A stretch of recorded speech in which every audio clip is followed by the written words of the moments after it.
mundial e vou tentar iniciar blocos econômicos com você, viu, galera? Aproveitar o tempo hoje. Então vamos lá. Alguém poderia me dizer o que é a nova ordem mundial? O que seria a nova ordem mundial e quando ela começou? Alguém poderia? Alguém poderia me falar? Os países mais fortes atualmente. Hum, dá para melhorar isso. Dá para melhorar isso. Depois da queda do Muro de Berlim. Guerra Fria. Certo. Beleza. Acabou. Caiu o muro de Berlim e aí? O que é a nova ordem Foi mundial? após o fim da Guerra Fria, tipo, a divisão dos, dos, ai, dos continentes, que antes era tipo o primeiro mundo, o segundo, o terceiro, aí depois ficou sobre desenvolvido e desenvolvido. Interessante. Melhorando. Então tá bom. Alguém quer falar mais? Aí, alguns estão acertando, assim. Na verdade, vocês estão dando exemplos bons, simples, mas que tem a ver a respeito do que é a nova ordem mundial. Então vamos lá, voltando para o slide. Vocês estão vendo o slide novamente. A nova ordem mundial, então, ela, assim, como posso dizer, ela, para algumas pessoas, para alguns pesquisadores, ela começa depois da queda do Muro de Berlim, né, em 89, quando tem a unificação da Alemanha novamente, né, a reunificação entre a Alemanha capitalista e a Alemanha socialista, se tornando a Alemanha por completo capitalista. E em 91, não sei se vocês lembram, a última aula eu falei, é o fim da União Soviética. Então a União Soviética ela acaba se dividindo em vários países, né? Rússia, Eslováquia, Lituânia, Letônia, Estônia, aí por diante. Então assim, a gente tem essas duas datas, mas a queda do Muro de Berlim, na minha opinião, é o que resume o fim mesmo dessa velha ordem mundial. Porque a gente já pega, ela já vem enfraquecida economicamente, culturalmente, ela não tem tanta influência quanto os Estados Unidos têm perante o mundo, e tem grandes movimentos separatistas dentro dela. Então, assim, são diversas línguas, diversas culturas, ninguém quer estar. Nem todos se sentem pertencentes nessa mesma pátria, que seria a União Soviética. E com isso, tem a queda do Muro de Berlim, 91, o fim da União Soviética. A partir daí, a gente começa com essa nova ordem mundial, né? Aí a gente tem o fim da geopolítica bipolar, né? Que ocorre basicamente em 89, com a queda do Muro de Berlim, e com a desintegração do bloco soviético, né? O leste europeu se desfela todo, né? Desfalece todo, cada um por si agora. Não é mais uma potência. Então, agora por que esse termo nova ordem mundial, né? Primeiramente, a nova ordem mundial, ela surge com Estados Unidos, posso dizer, a gente pode ter duas visões de mundos, né? Ou até três. Mas assim, temos o mundo unipolar ou multipolar. Unipolar, quando eu falo mundo unipolar, ele deixa de ser bipolar porque a União Soviética não divide mais protagonismo com os Estados Unidos. Os Estados Unidos ele consegue ter um poder soberano no quesito no seu quesito de poder militar, suas forças armadas. É um país hegemônico e até hoje é o país que tem mais poderio militar, é o país que tem mais bases militares espalhadas no mundo. Então, assim, alguns cientistas políticos, eles falam que os Estados Unidos hoje, na nova ordem mundial, ela é caracterizada por essa unipolar, né? Unipolarização por parte comandada pelos Estados Unidos.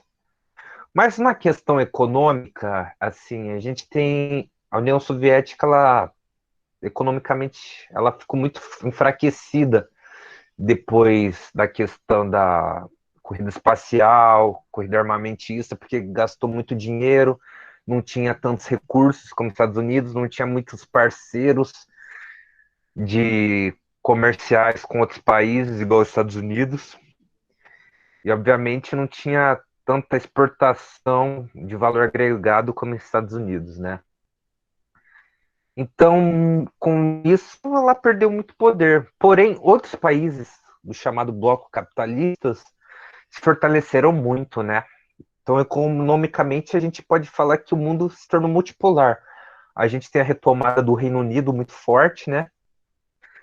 Voltando a ter um crescimento econômico, a França, a Alemanha se tornando protagonista no continente europeu, como uma grande potência econômica, e hoje em dia é a grande potência econômica, continua sendo ela, a Alemanha. A gente tem o Japão muito forte, o Japão vendo muito forte também, se destacando entre as 4 maiores economias do mundo, rotineiramente todo ano. E a partir de 2001, se eu não me engano, foi 2001 ou 2002, depois eu preciso dar uma pesquisada e confirmar com vocês. A China, ela entra para a OMC, né, Organização Mundial do Comércio. Então, antes ela não participava. Ela entrando, ela dá um salto qualitativo na questão de dinheiro, assim, a economia dá uma dispara, assim, de uma forma muito alta. Ela cresce de uma maneira muito bruta, sabe? Tendo PIBs na média de crescimento de 8 a 12% todo ano. Então, tem um crescimento constante. E ela entrando na OMC, ela consegue ter vários acordos comerciais, ela abre sua economia, né? Porque falam que a China é comunista. Politicamente ela é comunista, né? Assim, não diria comunista, eu diria autoritária, né? É um país autoritário, né? De um único partido, que se nomenclatura o Partido Comunista Chinês, mas ela tem suas zonas especiais econômicas, né? Alguns setores, algumas cidades como Xangai, Shenzhen, outras cidades, Hong Kong. Na verdade, Hong Kong é cidade-estado independente, por enquanto. Macau, regiões específicas chamadas zonas especiais econômicas que tem essa abertura. Então, a China ela começa também a ter um protagonismo e se torna a segunda potência econômica, né? E a Alemanha e Japão revezam entre terceiro e quarto lugar. Então, a gente tem, nessa nova ordem mundial, a questão da unipolaridade dos Estados Unidos em questão militar, de poderio militar, e a questão multipolar das questões econômicas, né? Essa nova ordem mundial, ela nada mais do que busca, né, garantir a estruturação e hierarquização dos países e desenvolvimento econômico de ambos e principalmente do desenvolvimento do sistema capitalista. Alguma dúvida, gente? Alguém quer falar alguma coisa? Alguém quer comentar alguma coisa? Hein? Alguém quer perguntar? Beleza, vou continuar aqui. Qualquer dúvida, pode ligar o microfone e me interromper, fica mais fácil, tá bom? Partindo daí, a gente vai para a distribuição, né, do poder internacional. O que acontece? Vamos lá. Eu já expliquei essa distribuição, o primeiro item, né, que é a supremacia militar dos Estados Unidos, e a questão E a segunda item é a questão econômica, né? A questão multipolar. Então, partindo daí, vamos para a questão da urbanização mundial. O que acontece, né, com a nova ordem mundial? A gente tem, querendo ou não, foi a partir da nova ordem mundial, principalmente no final do século XX, né, que foi o ano 2000, para a entrada do século XXI, em 2001, a gente tem um fenômeno assim de industrialização dos países desenvolvidos e modernização muito forte, né?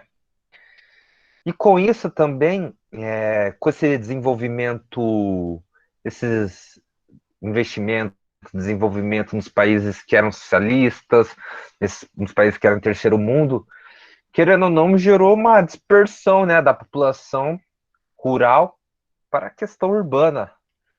Então a gente começa a ter pela primeira vez uma aceleração no desenvolvimento da urbanização e um desenvolvimento também, um aumento de ida de pessoas que moravam em locais rurais para locais urbanos. Querendo ou não, isso aí gera consequências. No caso, tem a questão dos problemas ambientais, a concentração de pobreza, e isso começa a se tornar irreversível, né? E por que tudo isso acontece? Bom, as empresas dos países do primeiro mundo, obviamente, elas, principalmente nos Estados Unidos, as grandes companhias, as grandes corporações, elas começam a migrar para esses países que eram chamados de terceiros mundos, né? Que hoje são países em desenvolvimento, que a gente chama, né? E, querendo ou não, esses países vão começar a receber essas empresas porque, querendo ou não, é um bom negócio, né? Você vai gerar mais emprego, vai aquecer a economia, tem até questão política, né? Querendo ou não, isso dá voto futuramente, porque você está recebendo empresas, está fomentando a indústria dentro do seu país. Mas isso é ruim, porque você fica, querendo ou não, na mão dessas empresas, dessas corporações. Hoje em dia é difícil um país, independente se é um país de primeiro, segundo, terceiro escalão, é um país que já está consolidado economicamente, ou é um país que ainda está se desenvolvendo economicamente. Os países hoje, querendo ou não, eles são subordinados pelas grandes corporações. Isso aí não é mentira, não é assim, falácia minha. Pega o caso do Brasil. Vê o Brasil, quantas empresas multinacionais tem aqui dentro e quantas empresas brasileiras realmente, de fato, grandes tem aqui dentro. A diferença. Tem muito mais empresa estrangeira do que nacional. E, querendo ou não, o país depende dessas empresas, né? Os países que estão em desenvolvimento, né? Os países que eram do terceiro mundo, os países que eram socialistas dependem dessas empresas, porque elas, querendo ou não, que geram empregos, que fazem a economia aquecer. E caso o país resolva estatizar, ou então o governo, né, desse país resolver expulsar essa empresa, ou começar a querer taxar as grandes fortunas, ou aumentar os impostos, enfim, as empresas vão começar a demandar desse país, e vai crescer o número de desemprego, vai crescer, vai ter a maior concentração de pobreza, enfim. Então, querendo ou não, esses são grandes fatores que começam a prejudicar a população, a sociedade nessa nova ordem mundial, né? A questão da urbanização. E claro, né? Os países periféricos vão recebendo dentro deles pessoas que moravam em áreas rurais para ir para cidades. Você acha que essa pessoa que vem de uma condição talvez bem humilde, de pouco recurso financeiro, vai ter algum dinheiro, vai ter alguma condição de morar em algum lugar bom, algum lugar que tenha uma qualidade de vida na cidade? Não vai. Essa pessoa com certeza vai começar a construir um barraco ou uma casa bem simples em algum lugar perigoso. geralmente nas periferias em torno da cidade, não perigoso de violência, mas partindo um pouco para a geografia física, né? Lugares que, querendo ou não, não teriam aprovação de, da gestão pública ambiental para permitir construção de casa, né? Porque pode haver um deslizamento, a casa pode cair, desmoronar, pode ter inundação se for perto de um rio, enfim, então, querendo ou não, muitas construções, principalmente favelas, essas coisas, derivam dessa população que vivia em zonas rurais e vão partindo para cidades e busca esse sonho, né, que a globalização, né, mostra, né, esse sonho assim de ganhar dinheiro, que ir para a cidade vai se enriquecer, não vai. Então esse é um dos aspectos negativos e complexos que a gente tem que resolver e os governos tentam resolver até hoje, né, nessa nova ordem mundial. Outra coisa, nova divisão internacional do trabalho, né? Cara, essa aí é muito interessante. Se alguém tiver alguma dúvida, pode me interromper pelo áudio, viu? Fazendo um favor. Bom, a gente, na nova divisão do trabalho, a gente chega na época da globalização, né? A gente entra na era da globalização. E Milton Santos, já falo, Milton Santos, quem não sabe, foi um grande geógrafo brasileiro, na parte da geografia política, na parte da geografia econômica e na questão da geografia cultural, né? Foi um dos maiores geógrafos do mundo. E ele fala muito dessa questão, né, da revolução técnico-científica informacional, né? Que foi nada mais do que a nova era da globalização. Foi a época do desenvolvimento da informação. A informação foi chegando mais rápido a partir do desenvolvimento tecnológico, que abrange a internet, abrange as novas mídias de comunicação, redes sociais, enfim.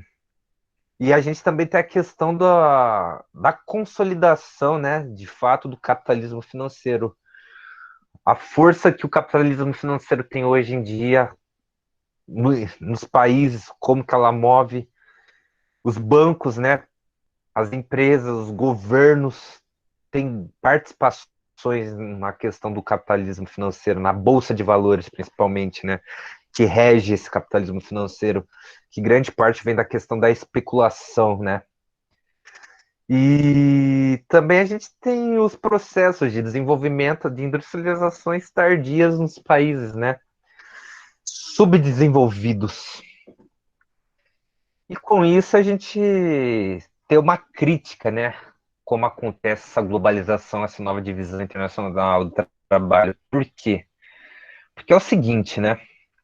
Os países que já estão consolidados, os países que já estão financeiramente firmes, que são as maiores potências econômicas, ou se não, são os países que a população tem uma vida digna. Como eu falo, uma vida digna? Tem uma casa decente, num bairro decente, não tem violência, tem uma educação de qualidade, não passa necessidade, tem o que vestir, tem o que comer. Então, países como Dinamarca, Suécia, Finlândia, que não são as maiores economias do mundo, as grandes potências como França, Inglaterra, Alemanha, Japão, Estados Unidos, a gente pode ver que esses países consolidados, eles não necessitam de ser mais industrializados, porque eles já são bem industrializados e meio que começam a reger a questão econômica do mundo, né? Eles que começam a vender produtos de valores agregados, no caso, quando falo volume de produto, valor agregado pode ser tecnologia, chips, carros, softwares, celulares, eletrodomésticos, enfim. Porém, os países que eram socialistas, os países do terceiro mundo, você vê, né? Começam a ter uma industrialização, mas não é uma industrialização para eles exportarem alguma coisa. Essa industrialização que ocorre dentro do país é para eles consumirem, né? E eles começam a exportar commodities, né? Recursos naturais, que são de produtos de valores baixo, valor agregado baixo. Então, assim, esses países eles ficam responsáveis por isso. Então, querendo ou não, isso acontece meio que no período do consenso de Washington, né? Basicamente ficou definido, né, que esses países para se desenvolverem teriam que se adequar economicamente a partir do que o Banco Mundial ou o Banco que o Banco Mundial, esqueci o outro lá que eu tinha falado também, ficar impõe as normas para esses países obedecer, que é a diminuição do Estado, eles não podem. Então o Estado começa a diminuir, então começa a questão do neoliberalismo, né? O país ele não consegue se fortalecer industrialmente, tendo uma indústria nacional forte, porque ele fica refém dessas grandes corporações. Ele tem a questão das dívidas, né? Que vão pagando essas dívidas com juros, com os bancos. Então, isso, querendo ou não, dá muitas consequências, né? Principalmente, muitos desses países que foram industrializados, a gente tem um nome, que são indústrias maquiladoras, né? Por exemplo, Estados Unidos começa a ter várias indústrias, fica muito mais barato para a Chevrolet ou outras indústrias americanas abrirem no México, porque lá a mão de obra vai ser mais barata, lá eles não, lá as leis ambientais são mais flexíveis na teoria, então lá vai poluir à vontade, vai destruir a natureza e socialmente, querendo ou não, fica tem um mau salário, querendo ou não, gera um estresse naquele país, né? Aquela população não tem uma qualidade de vida. Então, isso começa a ficar naturalizado no mundo inteiro. Os países de primeiro mundo começam, as empresas, as corporações começam a abrir indústrias e serviços nos países em desenvolvimento. Bom, eu expliquei mais ou menos o que era isso, unipolar e multipolar. E é isso, a gente começa encerrando essa questão, né, da nova ordem mundial. Alguma dúvida? Alguém quer perguntar alguma coisa? Não, tranquilo. Beleza. Vamos lá então. Agora partindo daí,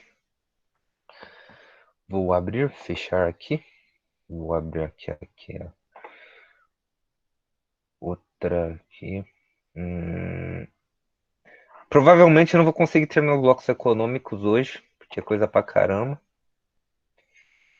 Mas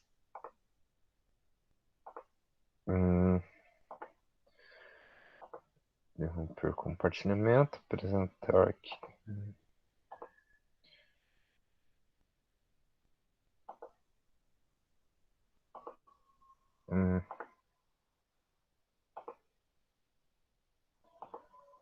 Peraí.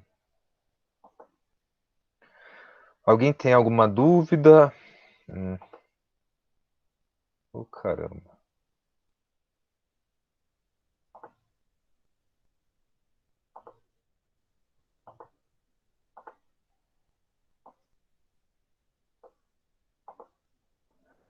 Vocês estão conseguindo ver agora?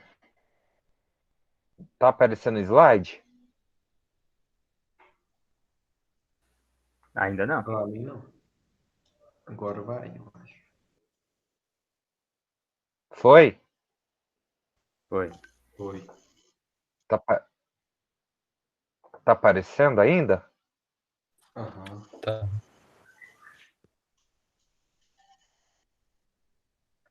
Lucas, a Bolsa de Valores tem alguma relação com a nova ordem mundial? Cara, você fala em qual sentido? Porque ficou muito ampla essa questão que você falou. Porque a Bolsa de Valores ela já existe desde o século XX, né? No início do século XX. Bom, digita aí. Seja mais específico. É, ela influencia, a Bolsa de Valores, ela influencia na consolidação do capitalismo financeiro, né? Então, nesse ponto, ela tem sim uma relação com a nova ordem mundial.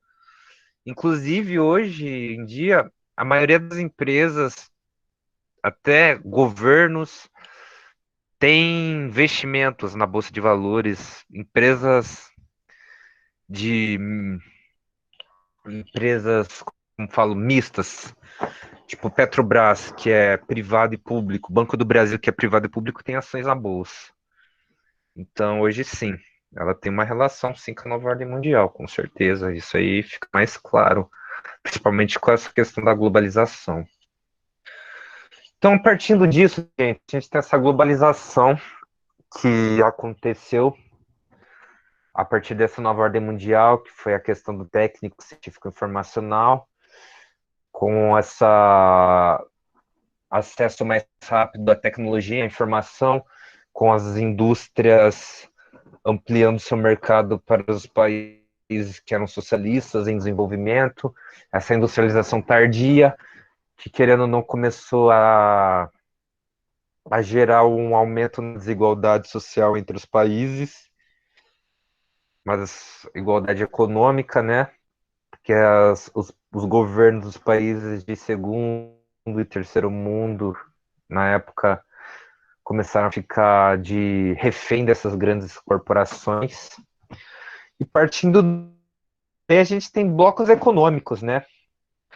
A nova ordem mundial, antes da nova ordem mundial, já existia blocos econômicos, mas aqui a gente tem, querendo ou não, a consolidação desses blocos. Alguém poderia me dizer o que é um bloco econômico? Estou meio perdido aqui. O que é um bloco econômico? O que caracteriza um bloco econômico? Olha, se consultar o Google, está vendo e não vai passar no vestibular, só para avisar, viu? Alguém sabe me dizer? Vamos lá, quero participação de vocês também. Vamos pôr essa cachola aí para pensar um pouco. Alguém arrisca dizer o que seria um bloco econômico? Qual que é a função de bloco econômico? Qual que é o intuito dele? Não tenham medo de errar, viu, gente? Ninguém é detentor da razão, ninguém sabe de tudo. Entende? No vestibular, provavelmente você vai querer acertar, né? Então aqui você pode errar. Aqui é permitido errar. É a parceria de países para ajudar uns aos outros, tanto na economia, quando, tipo, um país for atacado, sei lá. Certo. Não, na questão econômica, tá no caminho certo. Alguém quer mais acrescentar alguma coisa?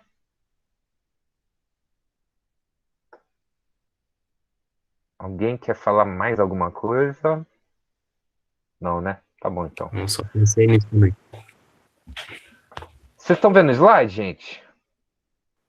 Sim. Beleza. O que é um bloco econômico? Bom, os blocos econômicos, eles são mercados regionais entre países, né? Que têm a finalidade de dinamizar, integrar a economia deles e facilitar na questão de circulação das mercadorias, redução de taxas de importação, de exportação, enfim. Basicamente, a prática de um bloco econômico começou a ocorrer a partir do final da Segunda Guerra Mundial, né?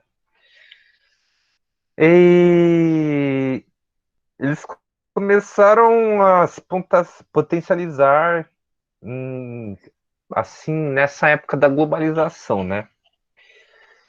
E vamos lá falar um pouco desses blocos mais.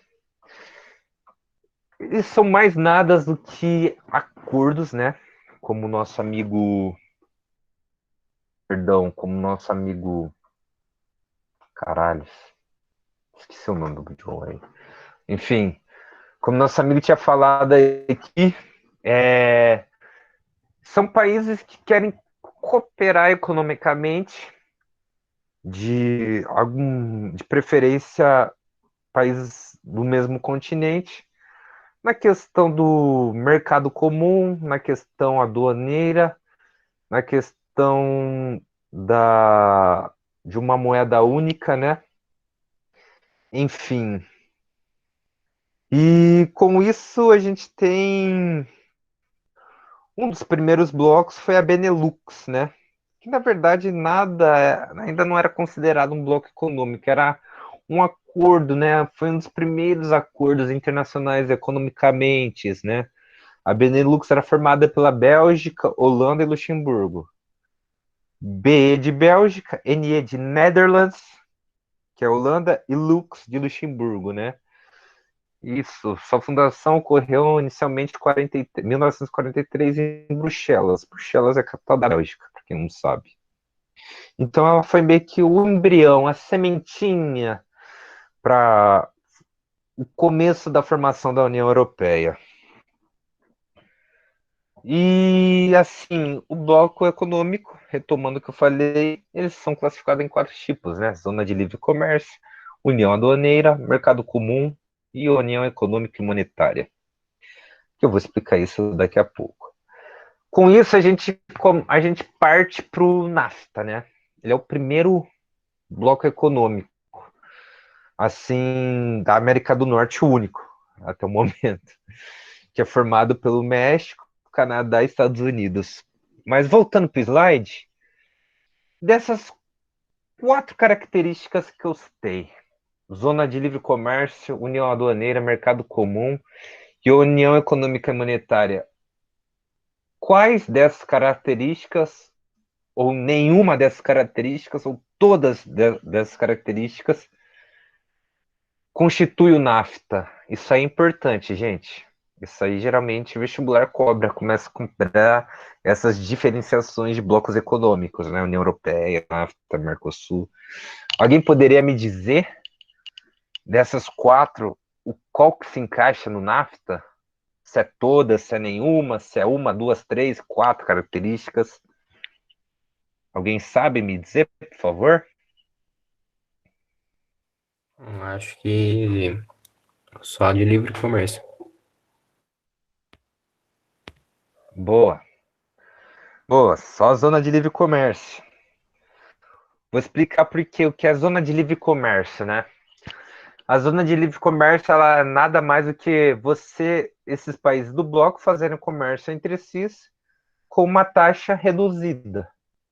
Querendo ou não, você vai comprar um produto do outro com uma tarifa baixa em relação do que ela compraria de outro país, ou venderia, no caso. Ela não chega, a NAFTA não chega a ser nem ser união aduaneira, nem ter mercado comum, muito menos união econômica e monetária, né? Meio que foi uma política dos Estados Unidos, que ele deita e rola em cima do México e do Canadá, né? Faz o que bem entender, e os dois acatam, obviamente. Que, querendo ou não, isso só beneficia os Estados Unidos, né? Porque ele vai comprar, ele compra muito mais produto do México e do Canadá e vende mais. E ele não é União Aduaneira. Por quê? Porque ele não que a taxa de exportação comum, depois eu vou confirmar aqui, que todos os países, eles, querendo ou não, eles não vendem no mesmo valor para eles mesmos. Eles só conseguem comprar no mesmo valor, mas vender não. Aí os valores são diferentes, mas comprar você pode comprar com uma taxa única, mas vender a taxa diferente. Em mercado comum, porque não tem livre pessoas, acesso de pessoas, e não tem uma moeda única, né? Vou falar um pouco do NAFTA, né? Ele aconteceu em 1º de janeiro, em 94, né? Obviamente, o objetivo ele é praticamente para todos, né? Para fortalecer as relações comerciais entre os países e teria como grande questão começar a bater de frente, né? Enfrentar a concorrência, né? Dos países europeus e dos países asiáticos. Aqui tem objetivos do NAFTA, né? Os objetivos do NAFTA é eliminar barreiras alfandegárias, né? Os impostos de importação de bens e mercadorias, facilitar o trânsito de produtos e serviços entre os territórios dos países participantes do acordo, promover condições para que haja um ambiente de competição equilibrada dentro da área de abrangência do NAFTA, ampliar as oportunidades de investimento dentro dos países e entre os países participantes do acordo, oferecer proteção efetiva e adequada e garantir o direito de propriedade intelectual no território dos países membros. Este objetivo aplica-se à produção científica, especialmente cultural. Então, isso é meio que um conto de fadas, né? Provavelmente o NAFTA ele só cumpre as três primeiras. As três primeiras. As duas últimas, não. Aqui a gente tem as características do bloco do NAFTA, né? Ele é um país que, obviamente, não prevê a circulação de pessoas, né? Então, ele não tem essa característica do mercado comum. E, obviamente, isso se dá conta por causa que os Estados Unidos não quer receber os mexicanos, né?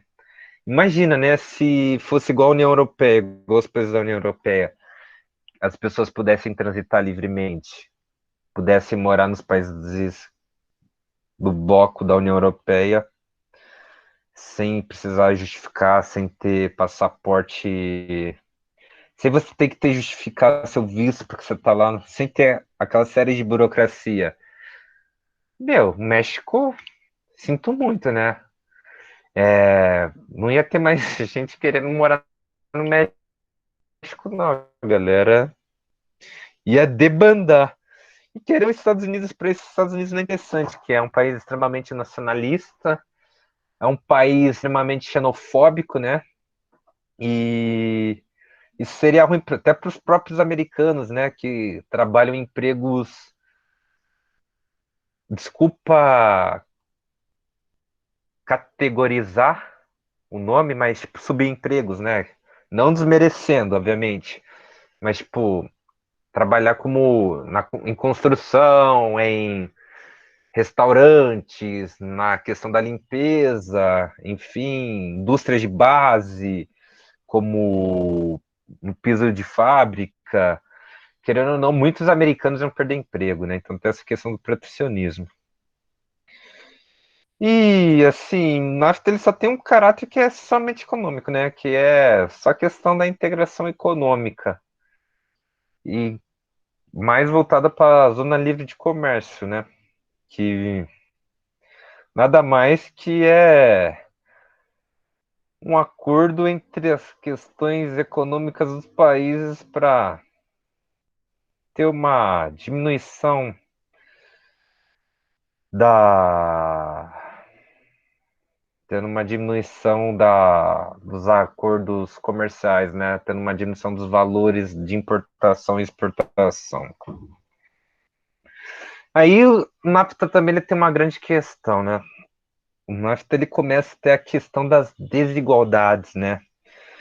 Assim, como eu falei no início, ela não é muito benéfica para países como Estados Unidos, como México e Canadá, né? Por isso que Estados Unidos deita e rola em cima. Então é que tem algumas questões desiguais no NAFTA que você começa a observar no bloco, né? O México, por exemplo, é um país que tem grandes crescimentos populacionais e também muitos movimentos migratórios e grandes desigualdades sociais. Então ele destoa muito do Canadá e dos Estados Unidos. Os Estados Unidos, sim, tem grande população, por Canadá não. O Canadá é o terceiro maior, é o segundo maior país do mundo territorialmente, mas tipo, tem uma das menores populações. Para ter noção, a Argentina tem uma população maior que o Canadá. E a questão, tipo, social do México, né? Lógico, sempre vai ter desigualdade social em todos os países do mundo, gente. Isso aí é fato. Mas em alguns países você vai ter mais, em outro menos. No caso do Canadá e Estados Unidos, a desigualdade social é bem menor do que no México. Isso, querendo ou não, deixa o México meio que excluidão da parada, né? Na questão de movimentação de pessoas, acordos mais interessantes e tudo mais. E além disso, o NAFTA também ele gira em torno dos Estados Unidos, né? Porque a economia do México e do Canadá não são próximos dos Estados Unidos em questão de ganho financeiro, né?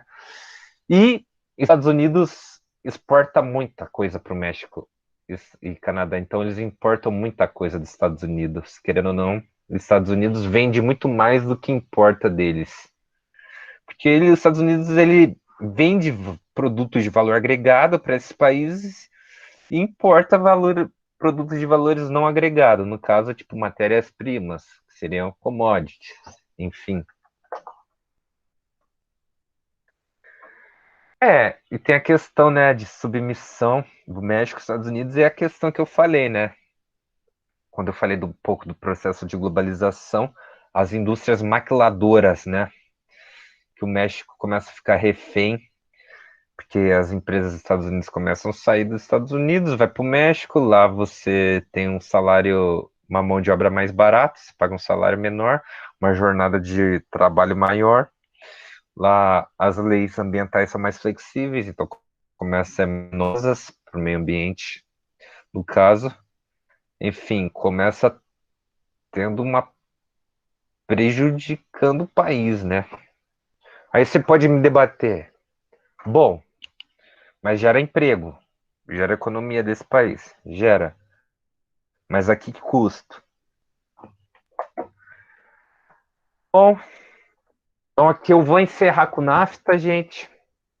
É isso, semana que vem dou continuidade com o Mercosul e a União Europeia. Alguma dúvida? Alguma questão? Dani, pode encerrar. Alguém gostaria de comentar alguma coisa? Perguntar alguma coisa? Tirar alguma